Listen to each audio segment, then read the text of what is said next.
Good, excellent. So, hi everyone. Please put your headsets. We're gonna get started. Good. I hope you can all hear me. Excellent. So, a very warm welcome to all of you. I am very excited to moderate this session because it's a topic that I am very passionate about, and I'm pretty sure many of you are passionate about as well. I am Catalina Jaime, the head of the Climate and Conflict team at the Red Cross and Red Crescent Climate Center. A lot of my work focuses on adaptation in conflict settings. As you can imagine, there is a massive gap of climate finances in conflict settings. So in this session, we're gonna look at the bigger picture of that lack or gap of climate finances to be able really to anticipate disasters, to prepare, to recover properly, and really look at a systemic level. I mean, something that I think we all recognize in this event and that we can recognize that I think we working in this field for many, many years is that there is just so much knowledge that we have built over the last 20, 30 years. Like we know how to do community-based adaptation. We know the importance of really tackling all the time scales of action. And what we know also is that we have a very big gap on financing. To be able to take up to scale a lot of that knowledge, all what we have done at that very small scale, but that now urgently we need to scale up. We cannot afford anymore continue doing a little project here and a little project there and a little intervention here and another intervention there. We need literally to be able to do climate action across time scales in every single community at risk in the world. Like there is no option. So this session is all about that. We're gonna really look into the financing mechanisms, the very exciting initiatives and ideas that are out there that are helping us to transform the system. And this session is organized by one of my favorite initiatives in the world called the Risk Informed Early Action Partnership. And it's a partnership that was created a couple of years ago in COP26, if I'm not wrong, Ben, tell me, COP26, with that aim. Like we need to basically build on that collective wisdom that we have all built for many years, come together in a partnership, try to figure it out, how do we address the gaps in the financing, in the action, in the planning, and everything. So this session, it's quite fascinating, it's quite eclectic in a way. I'm quite excited about it because we have this very special panelist. And our first panelist is Aya Khurshid. I have to tell you in advance, I'm really bad at pronouncing names, so bear with me. So I hope it was okay. So Aya, she is the wisdom keeper of the Resilience Hub. So she has a very important job for all the different sessions really to reflect of like, what are we talking about? Is it worth it? Is it like, what are this wisdom that is coming up from each of us in all these sessions? But Aja actually yesterday told me that she works on a topic that it's pretty much one of the most important topics that we need to be like working on in the world, which is about this big transformation on economics, like this big transformation that really looks at how we can degrowth. So instead of like growing infinitely, how can we actually rethink the way how we use the resources of our world? So I will welcome Aya. Very excited to really hear from you. And by the way, it's really nice that you're wearing that scarf. Very special and it means a lot, I think, for many of us. Thank you so much for this introduction. Greetings all. It's a pleasure to be here with you today. I think it's very important when we come in this space to speak about the climate crisis, to not speak about it in vacuum and isolation about what's happening here in the world. And to honor my ancestry, this is why I do wear the Palestinian scarf, and to honor the fact that there is a lot of human-generated disasters taking place at the moment, and the fact that there is billions going to these human-generated disasters, yet we're here at the Finance COP and scavenging for just a few amounts for climate action. I just want to share with you some numbers on the global scale. So just this year alone, the U.S. pledged $12.8 billion for military aid. And if we want to ask how much did the US pledge for loss and damage? 17.5 million. And how long did it take us to actually agree on a loss and damage fund? Yet we see the swift responses when it comes to disaster and destruction. Another statistic I would like to share with everyone is the COP28 pledges of loss and damage amounted to only 2.5 hours of military spending. And militaries are responsible for 5.5% of global emissions. Combined, all global militaries would be the fourth largest emitter. So when we come to speak about disasters, we have to really look at what human disasters we're creating, especially when we come to think of it from a systemic perspective.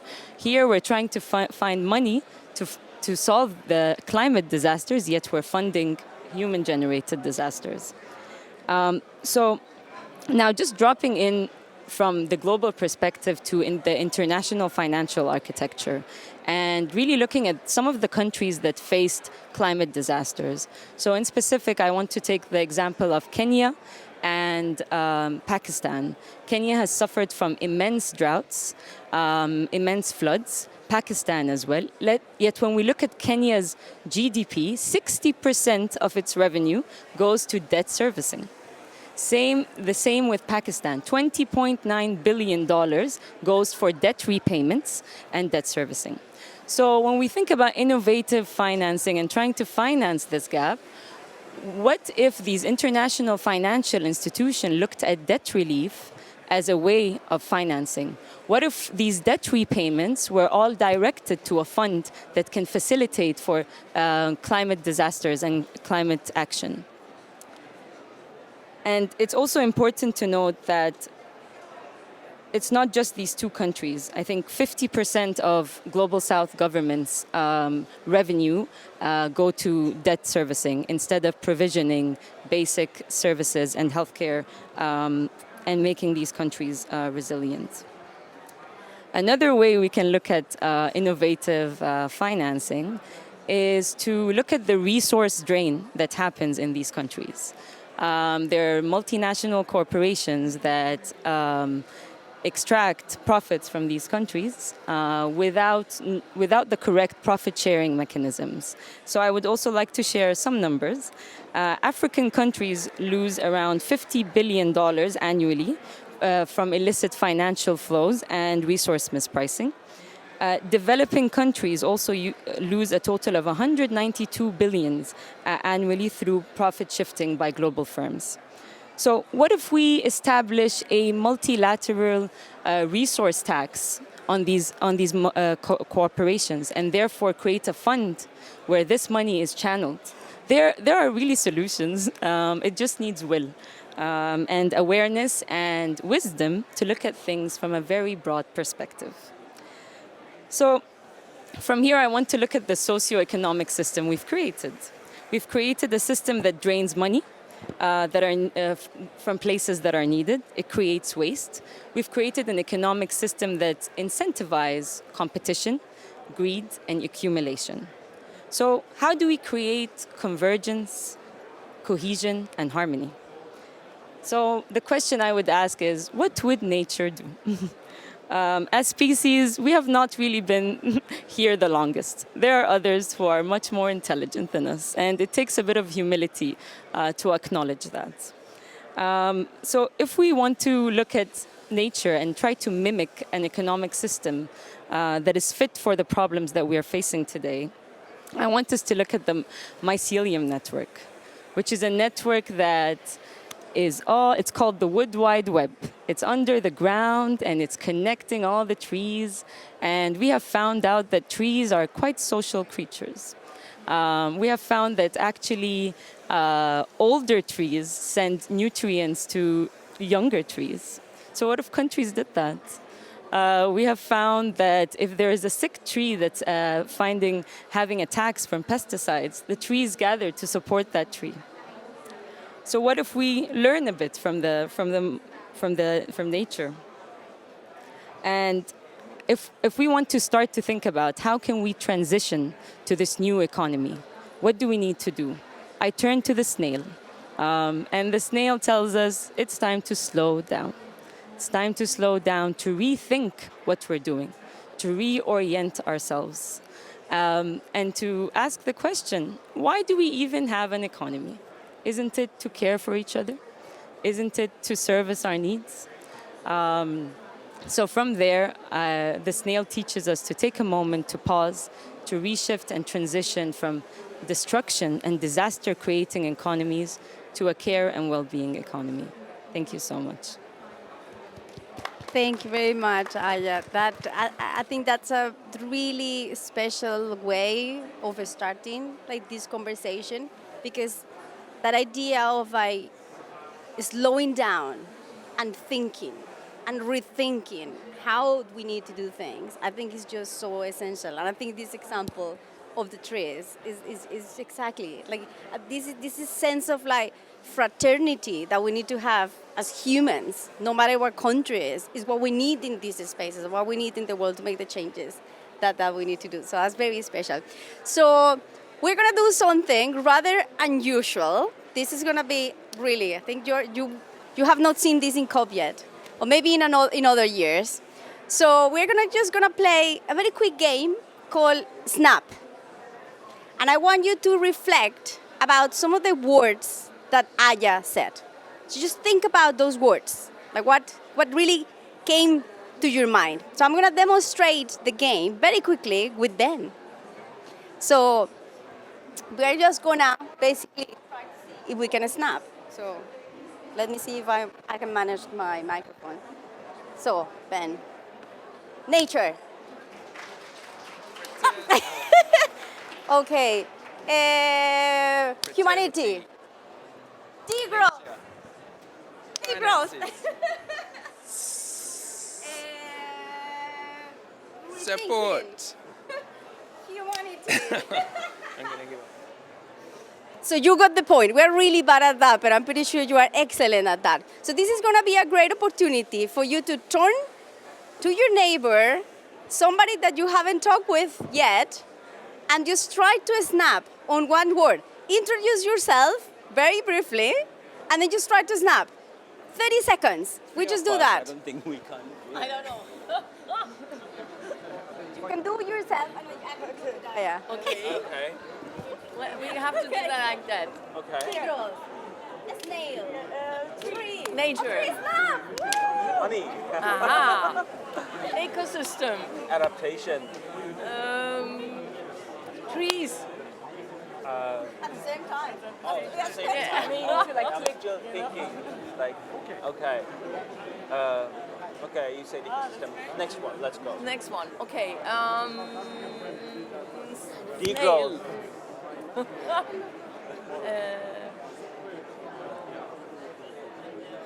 Economy.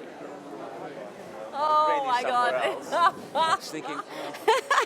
It's hard. Great. It's hard. Okay, so I hope you met. I hope you made a new friend. I really hope so, and I hope you made some like good snaps. Good. So we're gonna head to the rest of our session, which is like super exciting. So we have a really good friend of RIP and many of us, someone called Lydia Paul. She is the Associate Director of the Center for Disaster Protection, a very special center that was created a couple of years ago, led by a person called Daniel Clark, who used to work with DFID in the past, the FCDO, and he wrote a book called Dull Disasters. And it was such a sharp book because it really made the point that our financing system was just not fit for purpose. Like that idea of just having money once a disaster happened and then just having the money for that without really having the financing for the whole picture of like how to prepare, anticipate, and recover. So that was the core argument of his book. And then he started to lead this organization called the Center for Disaster Protection, based in the UK. So Lydia Paul is calling us from the UK, And she has been doing a lot of research to try to understand the gaps, because we need to really have a very good picture. Like, where are the gaps? Because as Aya said, it's not that we don't have the money. We have the money. It's like, how do we repurpose the money? How do we shift the money and the power dynamics? So I think Lydia is going to share with us some of the exciting work that she's leading on, and that is going to hopefully like give us some food for thought on how do we really do that transformation that Aya was suggesting. Over to you, Lydia. Really lovely to have you with us. Thank you so much. Hope you can all hear me well. And yeah, good afternoon. It's really fantastic to be able to join you in Baku to present some of the standout highlight findings from our latest report on the state of pre-arranged financing for disasters. So bear with me while I just share my screen with the presentation. And thank you also to Aya for that really excellent introduction, which I think really helps to put into context for us the scale of the financing challenges that we currently face. And I think it's important to just say a few words about pre-arranged financing and what we mean by that. And sorry, just going to have to go back to the first slide. Bear with me 1 second. So when we talk about pre-arranged financing, this is a relatively new and currently quite small niche within the crisis financing landscape.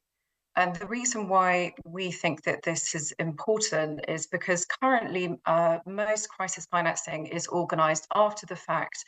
It tends to arrive in insufficient quantities and late. And so that leads to difficult trade-offs for governments, for households, and impacts which could have been avoided. So we believe that having, for disasters which can be anticipated, putting in place financial preparedness plans and instruments which are guaranteed to release agreed amounts of financing at agreed timings, putting all of that in place for these types of shocks which can be anticipated, that really should be our default approach to how we finance disasters. We don't currently know how well we're doing on that score, but we had an inkling that we were pretty far from that being the default.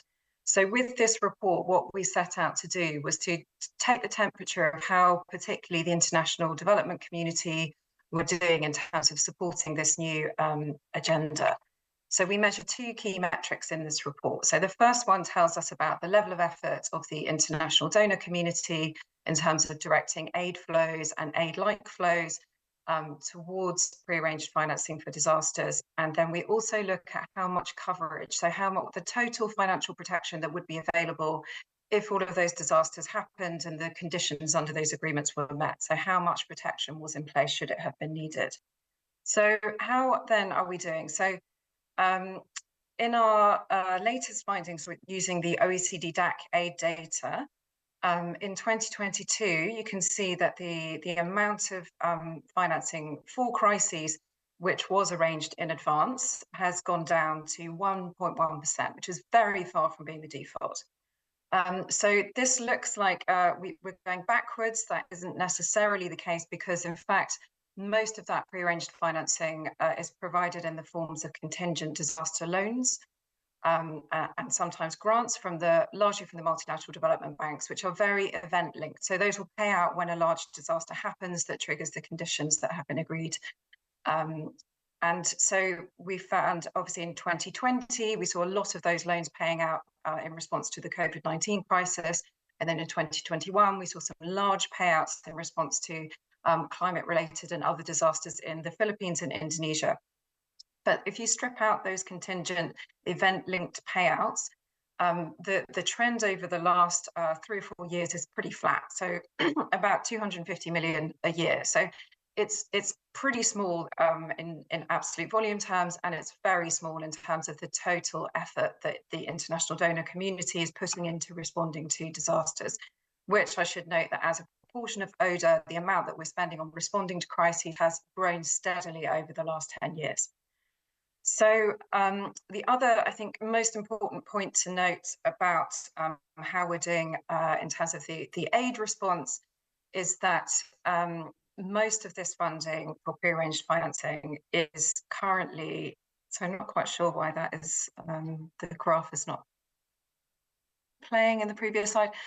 Most of that funding is concentrated in middle-income countries. So about 40% in upper middle-income countries, 42%, and then 37% in lower middle-income countries, and just 3.1% in low-income countries over the last 5 years.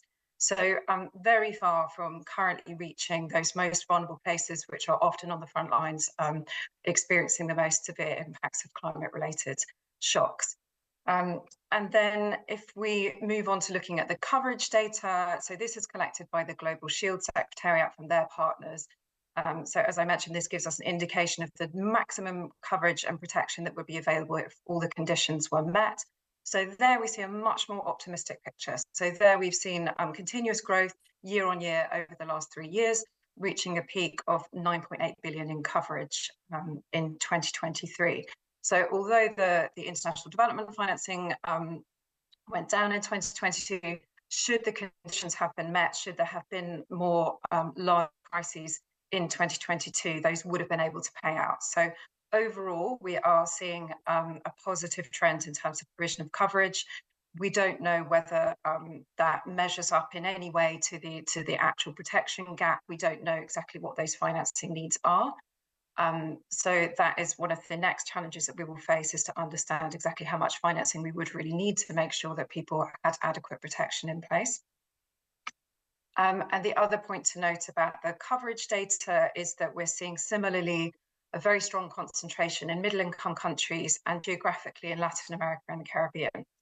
But in 2023, we did see some increases in coverage in lower middle-income countries, and a tripling of coverage, although still at a very low level, in low-income countries. And I'll come back to this point, but that was driven largely by increased uptake of insurance policies through the African Risk Capacity Risk Pool.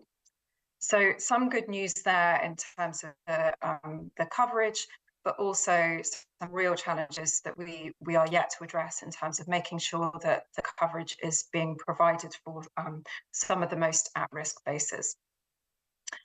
So we're also seeing throughout the last 10 to 15 years, a lot of innovation and experimentation in this field. It's a relatively young discipline, and it's an exciting area where we see this intersection of expertise from the international financial institutions, from the humanitarian community, from the private sector, including the insurance industry, which brings a huge wealth of expertise, data, modeling experience, to help us understand crises and when would be the correct moment to respond. So it's an exciting new area where we're seeing lots of changes in the toolkit all of the time. So the largest providers are currently the multilateral development banks, these 4 banks, the Asian Development Bank, or 3 rather, and then the 2 arms of the World Bank, the IBRD and the IDA for the Fund for the Poorest Countries, and the Inter-American Development Bank are by far the largest providers of pre-arranged financing for disasters.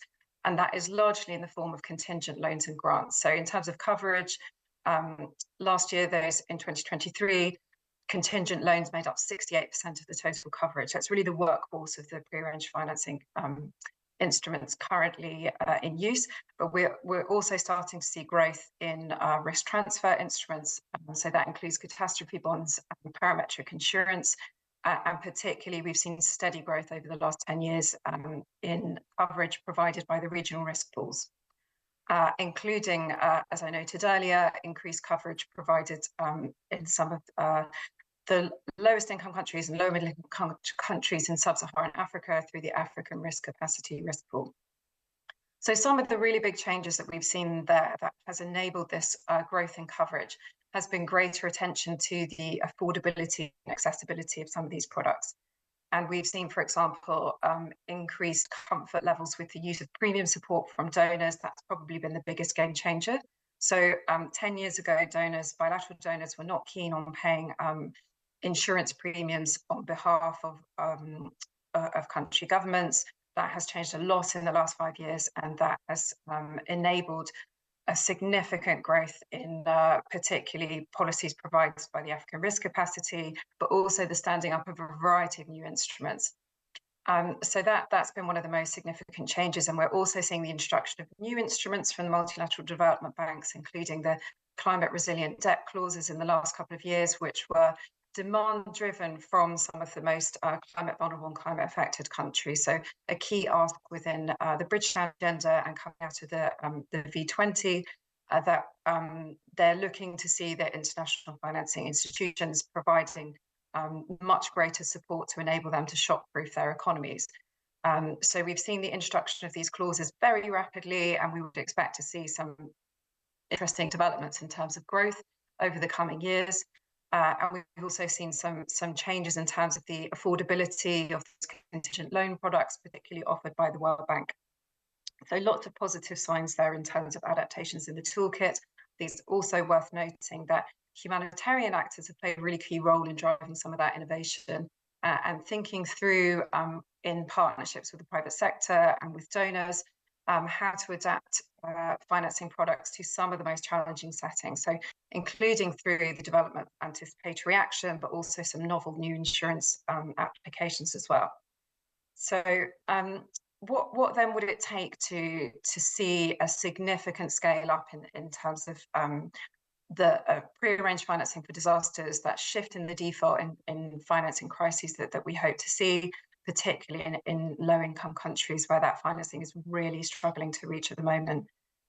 So I think probably we're going to need to see continuation of those trends in terms of willingness to provide concessional financing, so premium support, more affordable financing products, and including grant funding from donors, and that will need to be provided on a predictable basis. So at the moment, the premium support is quite ad hoc and unpredictable.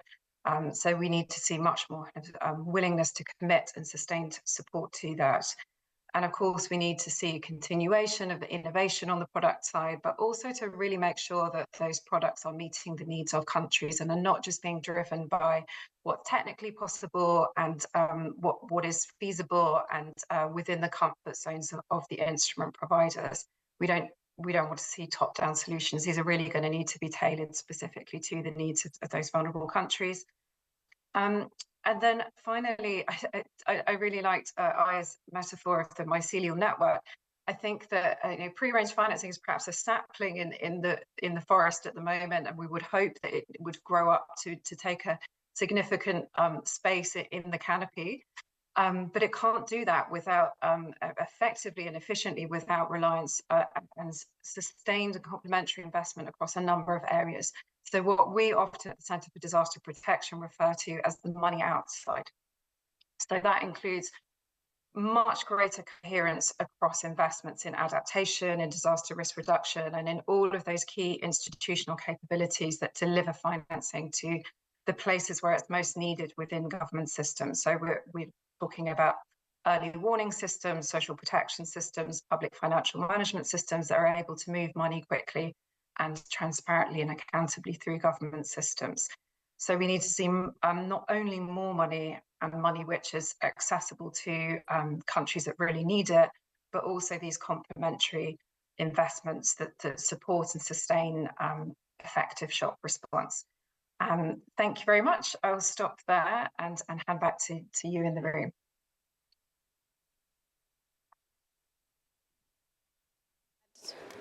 Okay, here we are. So thank you very much, Lydia. You know, when I read the report and I listened to this presentation, I have this mix of feelings. I don't know if you are all in the same page, but it's like this feeling of, from one side, that the gap is huge, that it's just very, very big. But then that feeling at the same time of like, oh, but there are things that are happening that are good. Like, I think we are getting there, and there are like some really good initiatives. But at the same time, that feeling of like, it's not enough yet. And because the urgency of what we need to do is not just, this is not going to be that we have 20 years to change the system, but we need it like literally now. So it's this, it really is kind of eye-opening. It's so important to have this data, to have these reports, but really kind of, how do we do? How do we actually get all these fascinating new ideas that are coming up and pilots and tests to the next level? And that's why we're very excited to have here somebody that is going to solve all these problems. No, we have here Astrid Swig. I don't know if I pronounced your name properly. Great, because Astrid basically is the co-director of a really interesting organization with actually a quite interesting name. I really like it. I think it was really well done. So it's the Global Shield Against Climate. Global Shield Against Climate Risk. And basically, the objective of the Global Shield is to be that shield that will protect us and really kind of bring in a lot of these disaster risk financing tools and strategies that are being developed over the last few years, and how do we take them to the next level? And that's quite a big mission. And I think when I see kind of Global Shield, it sounds like a very superhero type of thing. So what are the superpowers that you're using to be able to make this happen? So tell us get us excited about all the work that you're doing. Thank you very much, Catalina. And I just want to pick on something you mentioned before, which is we have a lot of knowledge, but there's a huge fragmentation as well. Everybody does a little bit here, a little bit there. And we had a wonderful segue from the prearranged finance universe that was shown by Lydia, because in the area of prearranged finance, and I come to what the Global Shield is in a minute, before or until now, we have encountered that we had single actors approaching single ministries, single people in single countries for single solutions with single donor money. And we are trying to turn and to shift this paradigm, also going from not looking at the supply side, which is so single in a way, but looking at the demand side, going into a country. This is Ghana. And I brought this picture from a workshop there. We are going into a country and we are looking specifically at these needs, and then we convene at the global level all superpower. I mean, all the partners, also REAP, and many other partners, implementing partners like the big multilateral development banks, UN agencies, World Food Program, for example, risk pools, we've heard about that. We convene them and we look at the single country and look what can be done. But this is not enough. We are not only coming from the global side, and this is why I brought this picture, and it's so important to rethink things. We are looking at the national level. We are convening under the auspices of the government, of Ministry of Finance, maybe together with other ministries that are important, environment, agriculture, planning and development. We are convening the national experts. They know a lot. This is what we encounter. They know a lot about their ecosystems, the coastline, the riverine, the floods, everything, and they know what they need. So we are investigating together with the national experts what exists in a country already. We do not want to do work in double, but we want to explore what exists, but what needs to be scaled up or what does not exist, to identify the gaps, the protection gaps that are existing, and then to identify the appropriate set of instruments of risk retention and risk transfer to be applied that are most effective and most efficient for the country and for the context. I mean, talking about risk layering, not all instruments can be applied for all types of risks. So you have to rethink and have to consider and assess.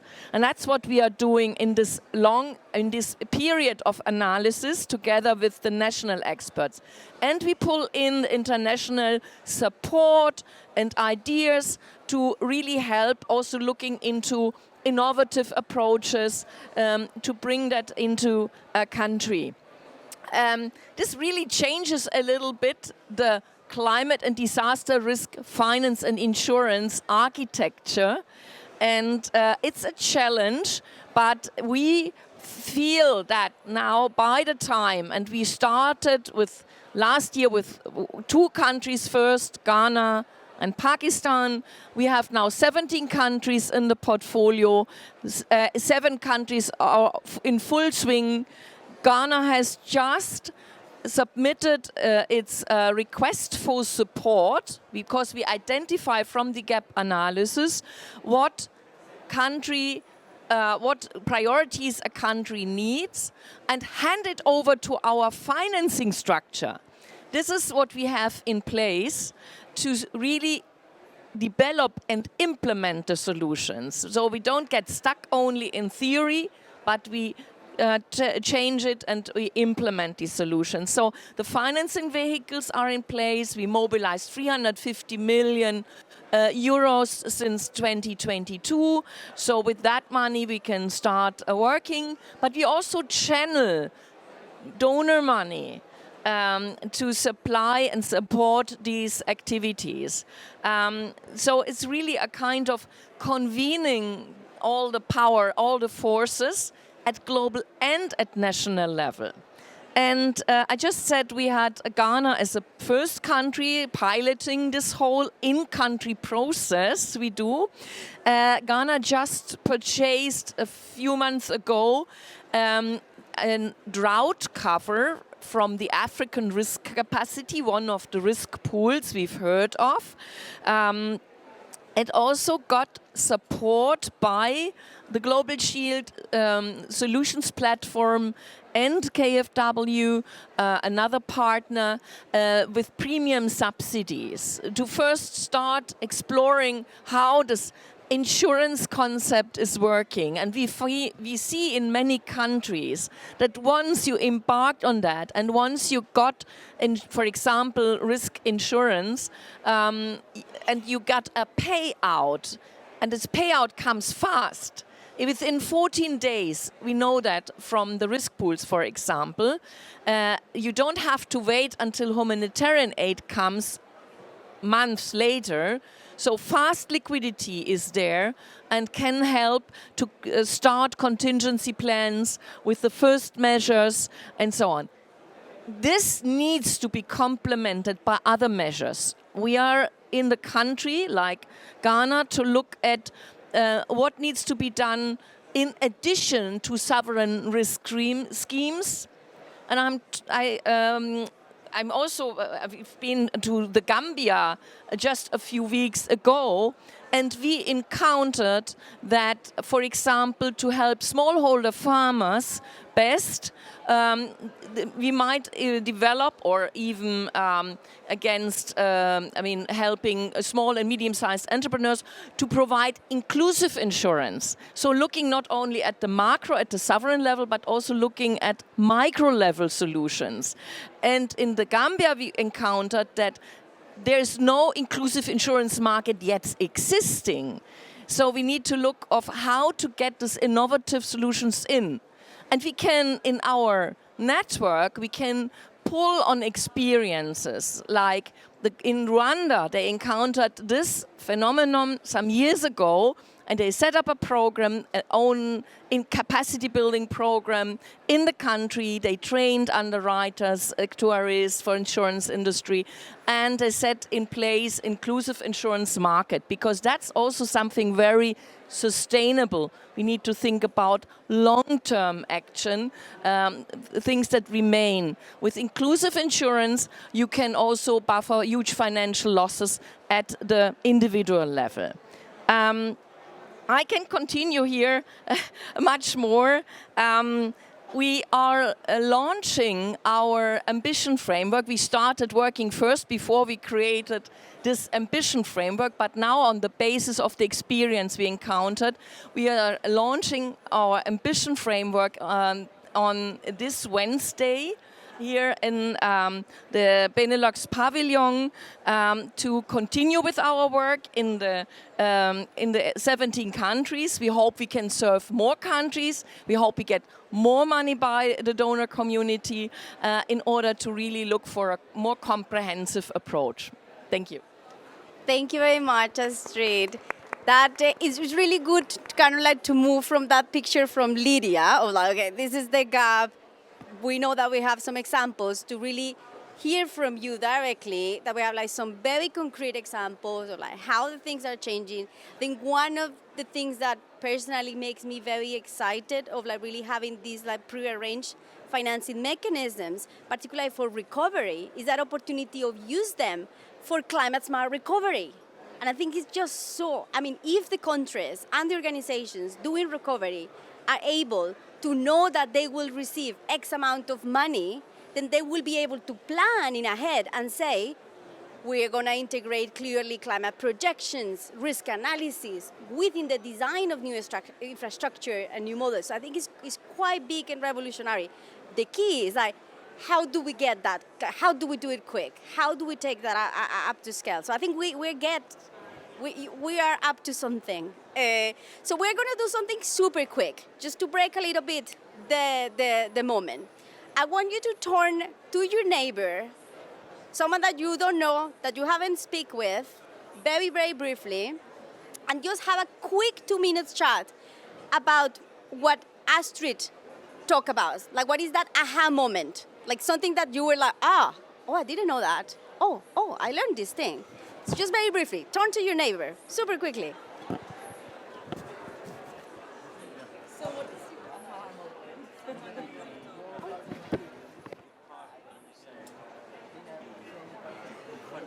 Yeah. Yeah. Ah. Wow.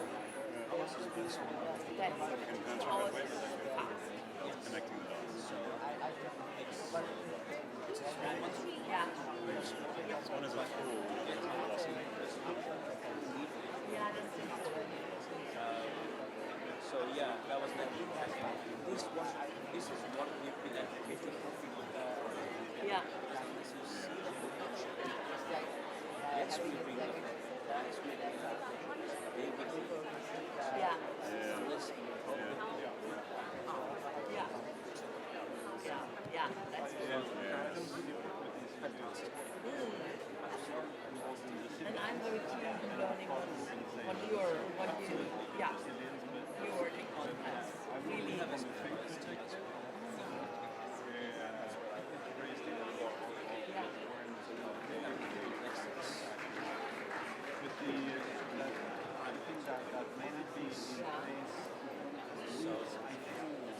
The humanitarian realm can also has started to embark on pre-arranged finance. Great. Like the start Exactly. I hope you made a new friend. I hope you made like a new friend. We're gonna get it started. Good. You can raise your hand if you can hear me. Raise your hand if you can hear me. Raise your hand if you can hear me. Yeah, raise your hand if you can hear me. Put your headsets. Good. Now, we're going to head to a very important section because we have kind of like gone to these kind of like global processes, these very interesting kind of hopeful ideas that I think they really help us to transform and really to solve the problems that we need to solve. So now we're going to kind of like go into the reality check on like, okay, and how do we actually use this in the ground? How do we actually make the difference? So I think we are very, very lucky to have you, Tanzir Hossain, I hope I pronounced it properly, and he's the Global Resilience Advisor of Action Aid, but he also actually is the co-chair of the UNDRR engagement mechanism, and it's actually very it kind of very tied up very well with what we're discussing, because I feel that a lot of these things is about the right partnerships, connecting the right people at different levels. And I think you have a very important role on that process as well through what you do in DRR. So tell us a little bit, like, what do you think about this reflection? Like, how do we translate this in the ground? Can you hear me? Yeah, it's weird to listen to my own voice. It's I don't know. There was a picture from Somaliland, and it's okay. That's fine. No, it's not there. It's fine. I'll just speak through it. So back in 2022, I was deployed to Somaliland for.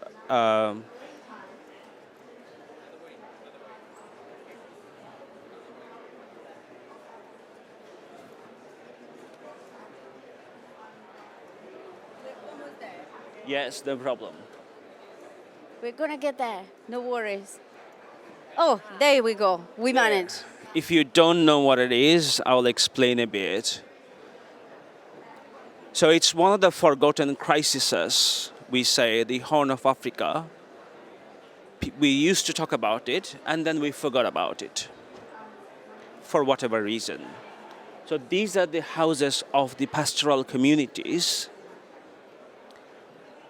and they travel with their home, wrapping it, putting it on the local cart, run by the camels, and they go where there is water.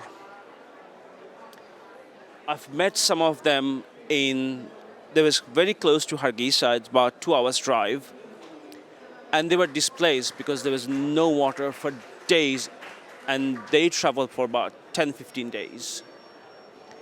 And they were hosted by a community who were equally poor, 200 families hosting 380 family of refugee IDPs. Let's call it IDPs. Now, they are impacted by climate disasters, a lot of other inequalities. How do you help them? How do we, whoever's speaking here, make sure the women and children having food? They actually live on a debt economy. So they have some suppliers. They supply food and everything without the money. It's on a loan.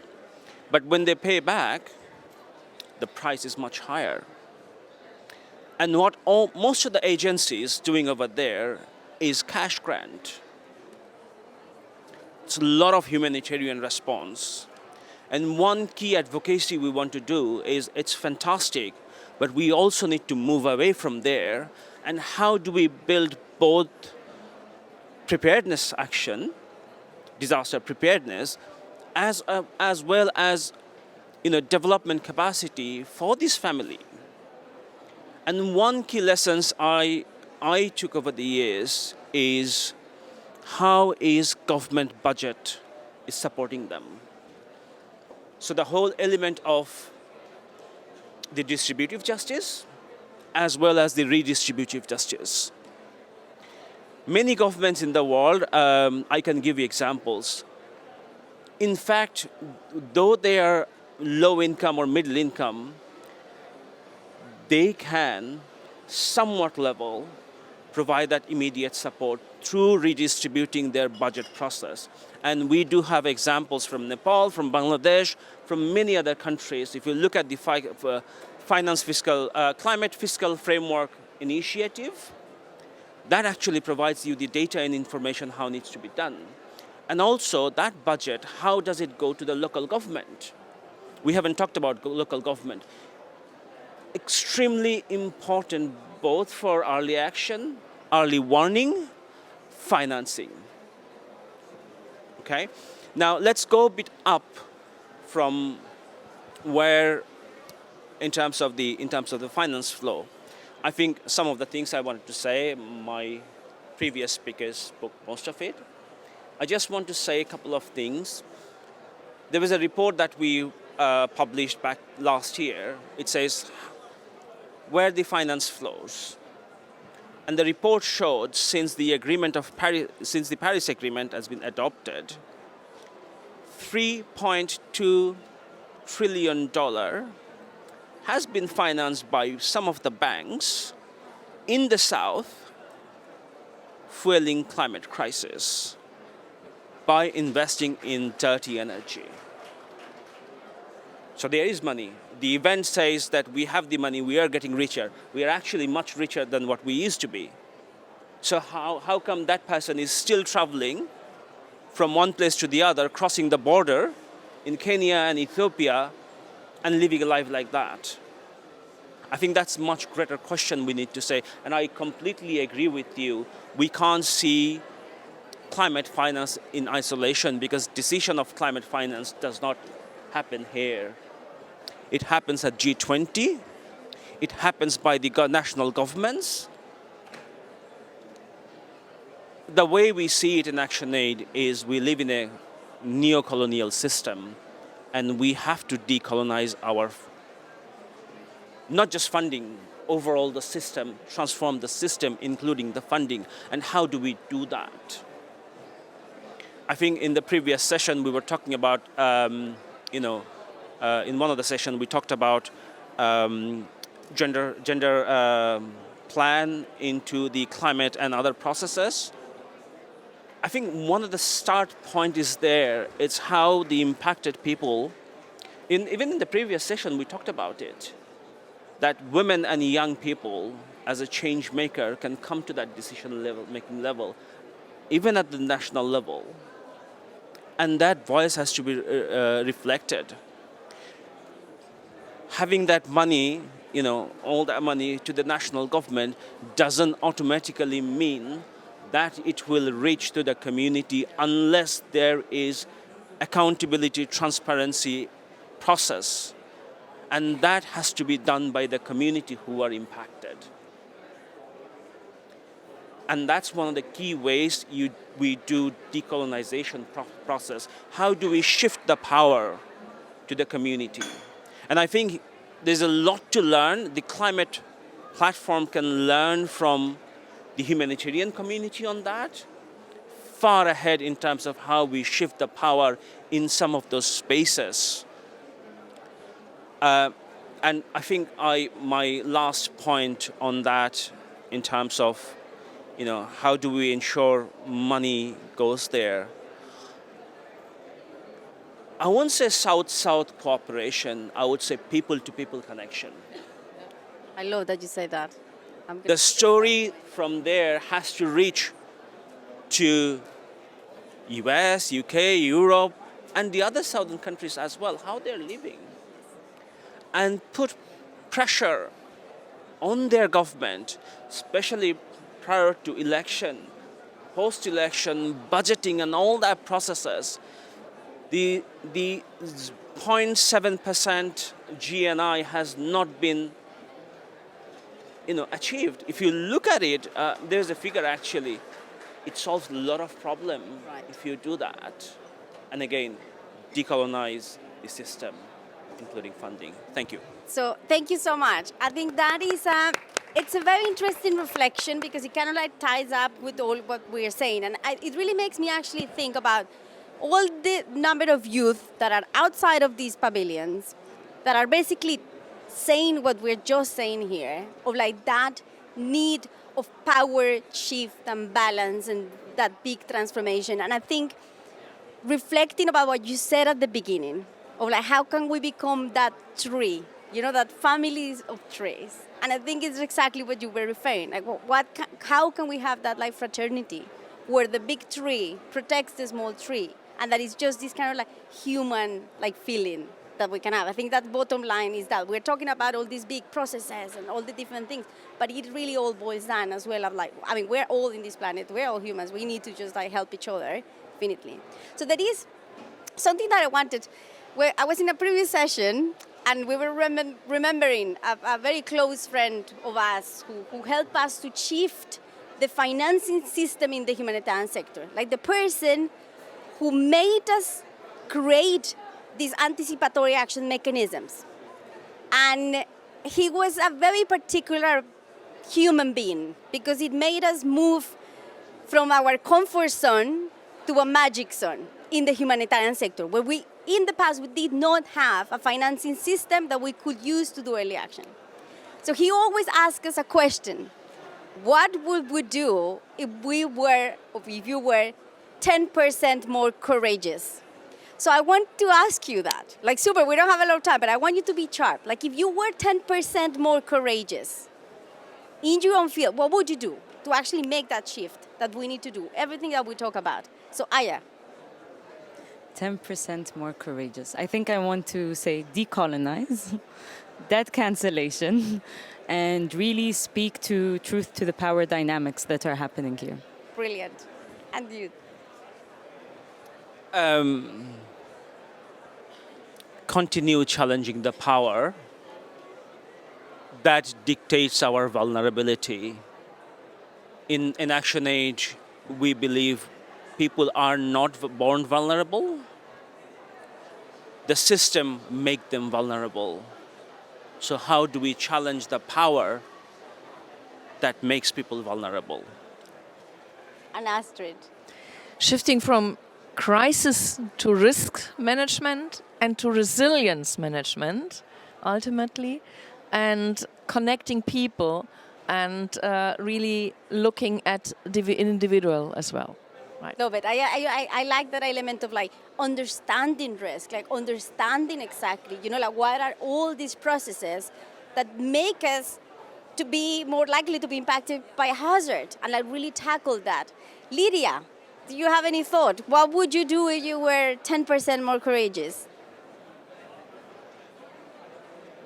So prearranged financing currently exists in this really small technical niche. I really appreciate the conversation today, broadening that out to look at some of the really more structural challenges in the global financial systems, in the global economy, including, as I mentioned earlier, the big elephant in the room, which is these unsustainable debt levels that many of these countries are facing.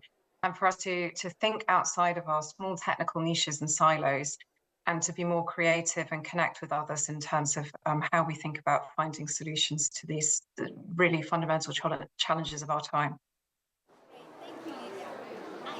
Something that makes me like very grateful to the RIP secretary is to create a session like this that is kind of eclectic, because we're talking about these fundamental philosophical humanity issues, but then with very kind of practical, concrete ideas. What do we do, and the gaps, and then know what you reason. So I think it's really quite special. I want to invite Ben super quickly to tell us, what would you do if you were 10% more courageous? Thanks, Catalina. I really liked, because Catalina's asked this at other sessions too, and one of the responses was, I wouldn't be here at COP if I was more courageous. And I think we need to be a bit more radical. COP year on year, we are not making progress quick enough. So let's be more radical. The response that, should we actually be here doing this as we are right now? Let's think outside the box. Thank you so much, Ben. So I want to first thank the panelists. I think it's just, for me, it's like very honor to be able to be with all of you, with all your like wise words and ideas and all the work that you are doing, and also to all of you that are here that I'm absolutely sure you are like as wise and as an incredible as our panelists. I want to finalize the session with an applause, and I want you to find a friend, somebody next to you, and then just have a chat. What would you do if you were 10% more courageous? And before that, we actually had a lovely person that was listening to this session and trying to capture ideas of wisdom, of like everything that was shared, and develop these like beautiful illustration. And sometimes I just cannot believe how these artists are able to put in these beautiful illustrations like complex topics. And yeah, look at how amazing this. I mean, the first thing that is struck from me is that snail.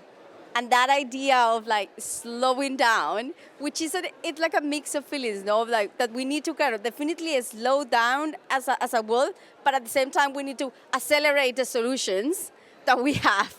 So it's this like combination of two things, and I think that idea of like this distribution and friendship and humanity, I think it comes very, very strongly.